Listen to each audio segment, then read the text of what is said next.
This is a gun guide for the Cei-Rigotti.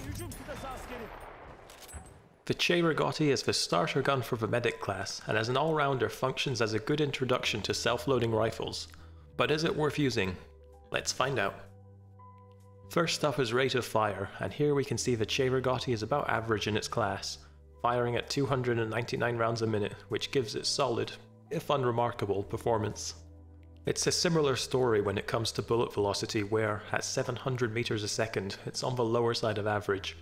Still, its bullets travel fast enough to reliably hit moving targets at medium and even long range. And the trend continues with ammo capacity, where the Cei-Rigotti finds itself once again in the middle of the pack, with a 10-round magazine giving it the ability to kill a handful of enemies before having to reload, but not giving enough ammo to wipe an entire squad. The magazine is reloaded via stripper clips and single bullets, and this is the primary drawback of the gun. It takes a second and a half to load 5 rounds with a stripper clip, and half a second for a single bullet. Added to this is a pre-reload delay of 1.17 seconds, and a post-reload delay of 0.6 seconds, so it should already be clear that you're going to be spending a lot of time reloading this gun. Here's a chart showing exactly how long the reloads will take depending on how many rounds you're reloading, and as you can see, even loading a single bullet takes over 2 seconds, and loading 9 rounds takes over 5.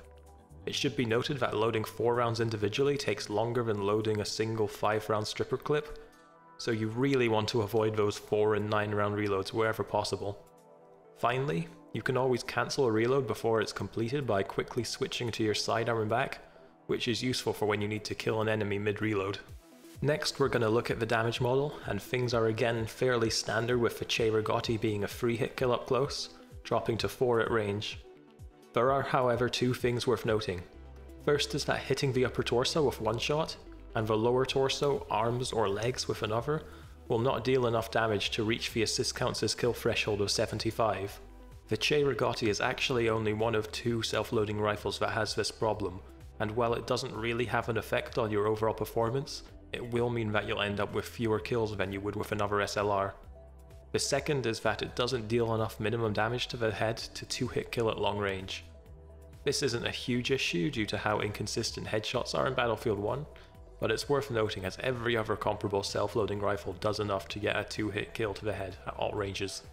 Looking at the drop-off ranges, we can see that the Cei-Rigotti has the standard drop-off ranges for a 3 to 4 bullet to kill semi-auto, dropping to a 4-hit kill after 54 meters, the same as, for example, the Farquhar Hill. This means you should be getting that 3-hit kill across most objectives in the game. However, its drop-off point is 16 meters worse than the auto-loading 8.35, which is a noticeable drawback. Finally, the Cei-Rigotti gains a big advantage over the likes of the M1907 here by killing in 1 fewer bullet at all ranges beyond 38 meters.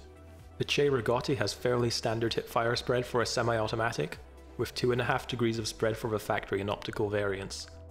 This is where the trench variant comes into its own, having only 1.5 degrees of spread. Interestingly, the Cei-Rigotti is slightly better here than its 2 main rivals, the Farquhar Hill and the Howell, which both have 3 degrees of hip-fire spread. Things don't change too much when we look at spread accumulated, though the trench variant does gain spread at only half the rate of the other variants.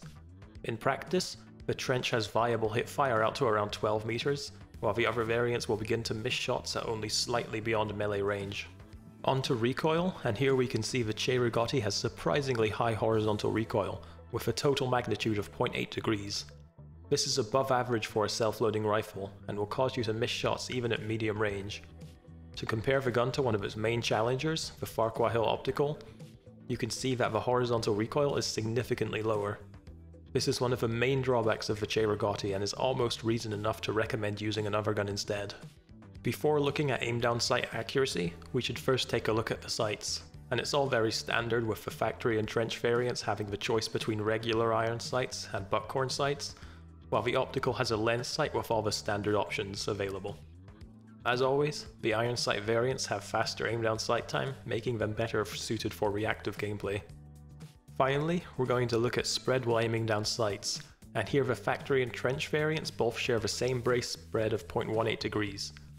This is beaten by the optical variant, which has a tighter spread of 0.135 degrees, making it the best version for long-range combat. However, all 3 variants are beaten by the Farquhar Hill Optical, with a base spread of 0.112 degrees. In practice, this isn't a huge advantage and really just gives slightly more leeway for sloppy aim. When we look at spread accumulation, we can see that the factory and trench variants can't mag dump beyond 50 meters due to spread increase alone. This is where the optical comes into its own, with lower spread increase on top of lower base spread, giving it the ability to mag dump at much longer ranges. However, it's still hindered by that high horizontal recoil we saw earlier. Once again, the Farquhar optical has slightly lower spread and, once again, it's not really a big deal. It's not all about spread increase though. How quickly a self-loading rifle gets rid of spread is critical to how it performs, and here the factory finally comes good. Despite having the same spread increase per shot as the trench, it can be fired as quickly as the optical, while still maintaining its base spread. Overall, the Cei-Rigotti is around average in this category, with the factory and optical variants even slightly above average. It's worth noting that the rate of fire required to keep the trench at base spread is actually the maximum rate of fire of the Howell and Farquhar, so no matter which version you pick, you'll always have a quicker time to kill than the Cei-Rigotti's big magazine rivals. In conclusion, the Cei-Rigotti is a decent to good all-rounder, with its main drawbacks being an extremely long reload and higher than average horizontal recoil. While it functions as a good introduction to self-loading rifles and is worth using, it's hard to recommend over some of the other options. If you're looking for a 3 to 4 bullet to kill self-loading rifle, the Howell factory is a great alternative to the Cei-Rigotti factory, giving up time to kill in favour of a 20-round box magazine. If fast time to kill is what you're looking for, the RSC factory has the same kill potential per magazine and kills faster. Similarly, the Farquhar optical and RSC optical make great alternatives to the Cei-Rigotti optical. The trench is the only variant of the Cei-Rigotti that offers something that the RSC and Big Mag 3 to 4 bullet kill rifles don't, functioning as a solid mid-range semi-automatic rifle with usable hipfire in close quarters. If you're willing to give up some ranged ability in exchange for better close quarters performance, the 1907 Trench and the Autoloading 8 Extended make great choices.